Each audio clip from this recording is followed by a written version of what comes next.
everybody, Lori here for My Favorite Things. Thank you so much for joining me today. I've got an adorable little gnome home project to share with you, but it's festive for the holidays. So this is the Gnome Home Die-namics die set. When I saw it at first, I was not inspired, just looking at it in the die packaging. But when I saw the graphic on the My Favorite Things website, I was like, okay, yep, I need to make a gnome home. That's it. I mean, I don't think I can live unless I make a gnome home. It's just one of those things. I thought about making a shape card, but I ended up just putting it on a card. Either way you go, it's adorable. Okay, so I'm just cutting apart all the pieces in the gnome home die set, and I'm just going to be using a bunch of solid color cardstock. You can do this a lot of different ways. If you want to die cut it all out of white, you could add the color with ink blending or with Copic markers, but I love to just die cut out of solid color cardstock. So we have the top of the house and the base of the house. When you die cut it, I don't know if you can see, but there's little embossing detail there onto the base of that gnome home. I love that bright red mushroom top.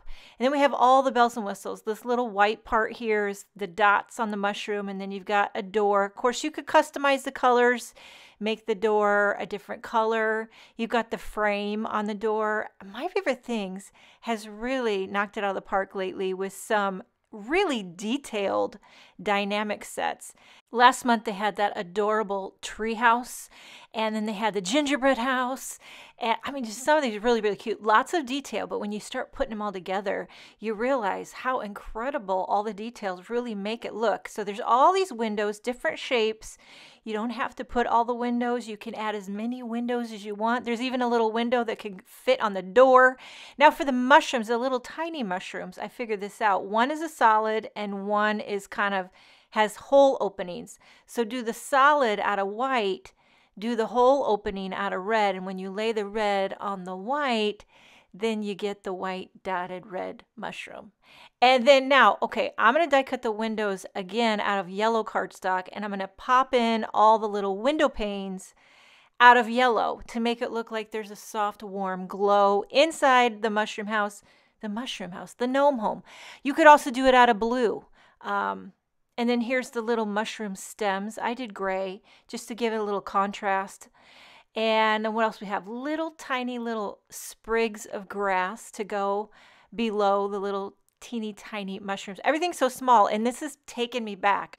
When I was younger, I used to love watching the cartoon Smurfs. Did you ever watch the cartoon Smurfs? And they all lived in little mushroom houses, and I loved it. I even had little figurines and stuff. Okay, I keep calling it a mushroom house, but it's a gnome home. Get it straight, Laura. And then here's a cute little chimney. I mean, the detail. You don't have to add a chimney, but why not when it's that cute? And then there's also the little, like, what do you call this? Trim? Chimney trim? Is that the word? I don't know, but that's the thing. There's all the little trims, the little bells and whistles that make it so special. Here I'm just gluing on the white dots. I'm kind of putting them all over to the left. I'm really just going off of the graphic that I showed you. That was my inspiration. Basically, just copying it pretty much, except for I made the inside of my windows yellow. Other than that, pretty much copied. I mean, if it ain't broke, don't fix it. That's what I say. But wouldn't this be the cutest little shape card? I ended up putting on a regular standard A2 size card, which is cute too. But I think it would make an adorable shape card. Here's a little brown door. And then I used darker brown for the trim that goes around the door. Again, another little added detail that just sets it off. And I'm using that embellishment wand. Such an invaluable tool with a job like this. A lot of different brands and companies make an embellishment wand. This one here is by Simon Says Stamp. I just encourage you to get whichever one. Years ago, I used to use the quick pick tool, but now these days I'm using the old embellishment wand, and I love it. Also, these little reverse tweezers help a ton to hold something when you need to add glue to it. And these teeny tiny little window panes are so cute and so dainty. And now there's this one little itty bitty window that's rounded on the top. You could put it a lot of different places, above the door, up into the mushroom roof. I put it on the door. So you could definitely customize the windows wherever you want to place them. And then there's a circle window. So this little gnome home has a lot of light coming in. And I do love a lot of windows. our house has a ton of windows, and I'm sure that the gnome who lives here loves the windows as well. I mean, it's nice to have a view of the forest. Am I right? Okay, now I'm popping in all the little yellow window panes. And like I said before, I think the graphic that I looked at had blue, which looked really good too. So you could customize that. You could make it white. I did yellow because I feel like maybe there's like a soft candlelight. I really put way too much thought into these things. I mean, I tell a story in my head about what's going on in the gnome home. There's also a no ho ho, as in GNO, no ho ho. Stamp set I'll show you in a minute because I use a sentiment from it, and there's some gnome images that you could stamp in color and add with this adorable little gnome home. So it's like a little collection of fun things to put together. Popping in the little teeny window panes, and then now putting together little small mushrooms. And these are going to flank the door, which is so cute. And so you just put a little bit of glue on the back of the dotted red die cut, pop it on the white solid, and then I'll glue these on to that light gray stem, both sides, and we're going to glue those onto the house. So this really could span throughout the year. If you stopped right here, it's just a basic gnome home, can be used anytime. But we're going to zhuzh it up. We're stepping it up for the holidays. We're getting festive. We're going to add Christmas lights to the gnome. And that's really just going to take it right over the edge. Here I'm adding a little bit of, what do you call this? Little sprig of grass at the base of the mushroom. Look at it.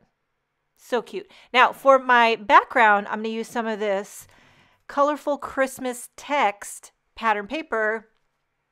It's really, really fun. There's a lot of different color choices, and I chose a light one. I believe it's the Summer Splash light blue shade that I'm using for the background. I trimmed it down a little bit smaller than my card base, backed it with tape runner, popping this. And this is going to give just a little bit of interest to the background, but it doesn't compete too much. I am going to pop up the gnome home, so I put some foam tape behind there to pop it up. You know what I like to say? Dimension is life. And now here comes the best part, if you ask me. It is the Christmas lights. And there are two different strands, a smaller one and a larger one, and then a die that cuts out a bunch of bulbs. So of course, you know, I'm going to try to do a rainbow strand of Christmas lights. Even though if it was on my house, I would probably do all white. But since it's a gnome home and I love to slip in a rainbow whenever I can, I just took little slivers of solid color cardstock and cut out a rainbow assortment of Christmas light bulbs. I have way more than I need. And I'm gluing these on. Now, I got to tell you, I don't know if I've showed you this. My son's cat, Frankie, we call him Frank. He rhymes with Hank, our dog. So we have Frank and Hank. He's going to make an appearance here in just a second. Every once in a while, he likes to hop up on my craft table and just interrupt, because that's how Frankie rolls. Frankie, you know what cats are like, right? Like they just strut around with such attitude and just do whatever they want. And he can get, he's so cute. He's a teeny tiny little tabby. But I'll tell you what, for being so tiny, he has a crazy appetite. He eats a ton.